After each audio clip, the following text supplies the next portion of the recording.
పంచబ్రహ్మలలోని త్వష్ట బ్రహ్మ సాంప్రదాయంలో అహోభువన గోత్రం నందు జన్మాంత బ్రాహ్మణత్వం కలిగిన విశ్వ బ్రాహ్మణ సామాజిక వర్గములో ఆర్యమాంబ శివగురువులనే పుణ్య దంపతులకు ఉద్భవించిన మహనీయులు జగద్గురువులు ఆదిశంకరాచార్యులు. త్వష్ట బ్రహ్మ స్థాపించిన పీఠాన్ని అధిరోహించి భారతదేశంలో హైందవ ధర్మానికి వెన్నెముకగా నిలిచి జీవం పోసిన మహనీయుడు ఆచార్యుల వారు. ఉపనిషత్తులు, భగవద్గీత, బ్రహ్మసూత్రములకు భాష్యాన్ని రాసి భౌన విశ్వకర్మ మొట్టమొదటగా ప్రతిపాదించిన అద్వైత సిద్ధాంతానికి విస్తృత ప్రాచుర్యం కల్పించిన మానవమూర్తి, ఆధ్యాత్మిక స్ఫూర్తి శంకరాచార్యుల వారి ఈ నెల 21వ తేదీన జన్మదినోత్సవం. సదాశివుడే ఆదిశంకరుల రూపంలో భూలోకములో జన్మించారని భక్తుల నమ్మకం. ఆర్యమాంబ శివగురులనే పుణ్య విశ్వ బ్రాహ్మణ దంపతులకు కేరళలోని పూర్ణానది ఒడ్డున ఉన్న కాలడిలో జగద్గురు ఆది శంకరాచార్యులు జన్మించారని శంకర విజయం చెబుతుంది. ఆచార్య శంకరో నామ త్వష్టపుత్రా సంశయ విప్ర గురోదీక్ష విశ్వకర్త చ బ్రాహ్మణ. శంకర విజయం నందలి. నా పేరు శంకరాచార్యులు. నేను త్వష్ట సంతతియుణ్ణి. నేను విప్రులకు యజ్ఞోపవీర దాన విదంపనుపదేశింప నరుదించి తిని. నేను విశ్వకర్మ వంశ బ్రాహ్మణును. జగద్గురు ఆదిశంకరాచార్య స్వాముల వారు మొదలుకొని 59 స్వాముల వారి వరకు విశ్వ బ్రాహ్మణ జాతీయులు అగు స్వాములే పీఠాధిపతులుగా ఉన్నారు. వారందరికీ ఆచార్య స్వాములని బిరుదు కలదు. 60వ పీఠాధిపతి నుండి సప్తర్షి బ్రాహ్మణ జాతి వారు పీఠాధిపతులు అవుతుండేరు. జగద్గురు ఆదిశంకరాచార్యులు బోధించిన తత్వం అద్వైతం అనగా రెండు కానిది. ఆత్మ బ్రహ్మము ఒకటే అనేది అద్వైత మూల సూత్రం. బ్రహ్మ సత్యం జగన్నిత్య జీవో బ్రహ్మైవన పరః బ్రహ్మే సత్యం జగత్ మిథ్య.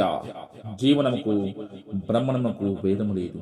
దుర్లభంత్రాయేమేవై తద్ దైవానుగ్రహేతుకం మనుష్యత్వం మమోక్షత్వం మహాపురుష సశ్రయం.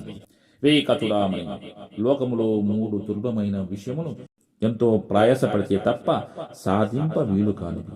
అవి దైవానుగ్రహమున పూర్వజన్మ సులువైన పుణ్య విశేషమున మాత్రమే లభించున్నవి. అవి ఏవి అనగా, 1 మనుజుడుగా పుట్టుట, ముముక్షత్వం అనగా మనుజుడుగా పుట్టి మోక్షమును పొందవలనని తీవ్ర ఆకాంక్ష కలిగి ఉండుట, మహాపురుషుల అనుగ్రహం బడయుట అని చెప్పబడి ఉన్నాడు. వేదాన్ని అనుసరించండి, సుధర్మాన్ని పాటించండి, కోరికలతో కాక ఫలితాల మీద ఆసక్తి లేకుండా కర్మలు చేయండి, ఆత్మజ్ఞానం పొందండి, దేహమే నేనే అనే భ్రాంతి తొలగించుకోండి. అలాగే స్వామిగారు ఎవరిని పడితే వారిని ప్రభువు దేవుడు అనుకోవడం పిండి నీళ్లను పాలు అనుకోవడమే అని శృతి చెప్పిన దేవతయే దేవత అని వేదధర్మాన్ని చాటి చెప్పారు జగద్గురు ఆదిశంకరాచార్యులు. ఉపనిషత్తుల యందు ఉపదేశకుల యందు సూత్రుల యందు శ్రద్ధ చూపవలయ. శ్రద్ధ లేక ముక్తి సాధింప శక్యమా? కాళికాంబ హంస కాళికాంబ అని వీరబ్రహ్మేంద్ర స్వామి శ్రీవారు బోధిస్తే శృతి దుష్టాంతం లేకయే మదిహీనుల పలికినట్టి మాటలు చూడను. శృతి దుష్టాంతం అనగా వేద ప్రమాణము లేకుండా అజ్ఞానులు చెప్పే మాటలు అన్ని సత్యములని నమ్మకూడదు. అలా నమ్మినట్లయితే మానవులు ఆ పరమేశ్వర తత్వమునకు తెలుసుకునలేరు. ఈ మానవ జన్మను వృద్ధా చేసుకున్న వాళ్ళు అవుతారు. శృతులు అంటే వేదములు. వేదములే మనకు ఆ ప్రామాణికం. వేదములే ఆధ్యాత్మిక సత్యాన్ని చాటి చెప్పినవి. వేద ప్రమాణం లేకుండా చెప్పే వారి కళ్ళబొల్లి మాటలను నమ్మవలసిన పని లేదు. ఇంత వేద ధర్మాన్ని ఆశ్రయించిన శంకరాచార్యులు పౌరాణిక భగవంతుని మీద శ్లోకాలు రాశారు అంటే ఆశ్చర్యంగా ఉంది. శృంగేరి, ద్వారక, పూరి, జ్యోతిర్మఠం అనే 4 మఠాలను శంకరులు స్థాపించారు.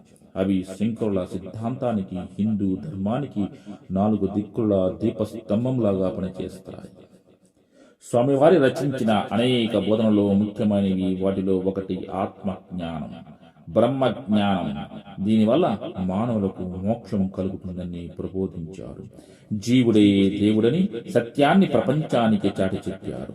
ఈ సందర్భంగా వారు రచించిన బ్రహ్మజ్ఞానావళి అను గ్రంథ తాత్పర్యం అందరికీ అందుబాటులో చెబుతున్నాము. ఆత్మస్వరూపులు అందరూ దీని విలువగా విని ఆత్మజ్ఞానాన్ని పొందవలసినగా అభ్యర్థిస్తున్నాను. ఒకసారి విన్నంతనే బ్రహ్మజ్ఞానం కలిగించు బ్రహ్మజ్ఞానావళి మాల అను గ్రంథమును అందరికీ మోక్షము సిద్ధికై చెబుతున్నాను. నేను ఏ సంబంధము లేని వాడిని, నేను సచిదానంద స్వరూపును, నేనే నేను నాశనము లేని వాడిని, నేను నిత్య శుద్ధును, ఎల్లప్పుడూ ముక్తును, ఆకారము లేనివాడును, నేను నాశనము లేనివాడును, అంతటా వ్యాపించి ఉన్నవాడును, ఆనంద స్వరూపును, నేనే నాశనము లేనివాడును, నేను నిత్యును, పాపము లేనివాడును, ఆకారరహితును, పతనం చెందినవాడును, నేను పరమానంద స్వరూపును, నేనే నాశనము లేనివాడును, నేను శుద్ధ చైతన్య స్వరూపును, నేనే ఆత్మ ఆనందము కలవాడను కూడా, అఖండమైన ఆనంద స్వరూపును, నేనే నాశనము లేనివాడును, నేను ప్రత్యేక చైతన్య స్వరూపును, శాంతును, నేను ప్రకృతి అతీతమైన వాడిని, శాశ్వతమైన ఆనంద రూపును, నేనే నాశనము లేనివాడిని, తత్వములకు అతీతమైన పరమాత్మ నేను, మధ్యావస్థనకు అతీతమైన పరమేశ్వరును, మాయాతీతును, పరమ జ్యోతిని, నేనే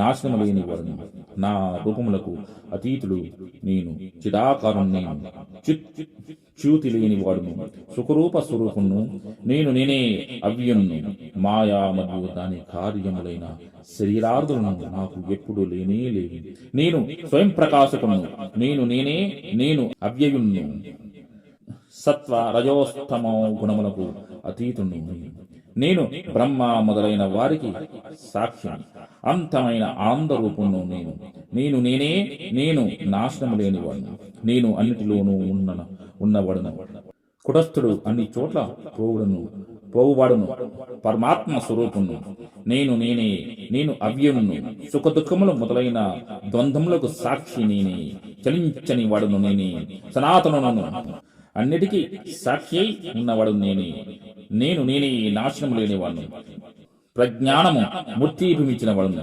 విజ్ఞాన స్వరూపును కూడా నేనే, కర్త మరియు భోక్త కాని వాడును నేను అవ్యయును, నేను నిరాధార స్వరూపును, సర్వాధారును, నేనే కోరికలు తీరిన వాడను, నేను అవ్యయును, మరలా వివేచించి నేనే సాక్షి అని తెలుసుకున్నవాడు ముక్తుడు అగును, అతడే విద్వాంసుడని వేదాంత పేరు నినాదము. కుండలు గోడలు మొదలైనవన్నీ మట్టి మాత్రమే, అట్లే ప్రపంచమంతా బ్రహ్మమే అనున్నది వేదాంత పేరు నినాదము. బ్రహ్మమే సత్యము, ప్రపంచము మిథ్య, జీవుడు బ్రహ్మమే, వేరొకటి కాదు. దీని చేతనే మంచి శాస్త్ర తెలుసుకొనదగినది అనున్నది వేదాంత పేరు నినాదం. చూచువాడు చూడబడినది అనేది రెండు పరస్పర విలక్షణమైన పదార్థములు కలవు. చూచువాడు బ్రహ్మ, చూడబడినది మాయ అన్నది వేదాంత పేరు నినాదము. లోపల జ్యోతి, బయట ఉన్నది జ్యోతి, ప్రత్యక్ జ్యోతి, పరాత్పరుడు జ్యోతి, పరాత్పరుడు జ్యోతులకే జ్యోతి, స్వయం జ్యోతి, ఆత్మ జ్యోతి అగు ఆ పరమాత్మ నేనే అగుచున్నాను. ఆ ఒక్క పర్యాయము ఈ స్తోత్రం విన్నంత మాత్రాన మానవునకు బ్రహ్మజ్ఞానము కలుగుగలదు గాక. ఈ బ్రహ్మజ్ఞానావళి మాల సర్వులకు తప్పక మోక్షము కలుగు చేయగలదు. జగద్గురు ఆది శంకరాచార్యులు విశ్వకర్మ భరత ఖండ వేదభూమి, వేదం దైవదత్తం, వేదం అపౌరుషం, వేదమే సర్వోత్కృష్టం, వేదమే పరమ ప్రామాణికం, వేదమే శాసనం. నాస్తికో వేద నిందక అంటే వేదాన్ని విశ్వసించని వారిని నాస్తికులు అంటారు. చతుర్భువన పర్యాంతం యథావిధి దేవ బ్రాహ్మణేభ్యః శుభమస్తు నిత్యం. చతుర్దశ భువనాల్లో ఎప్పటి లాగుకునే విశ్వ బ్రాహ్మణ వలన నిత్యము శుభములు జరుగునుగాక. నమో విశ్వకర్మణే, నమో విశ్వకర్మణే, నమో విశ్వకర్మణే.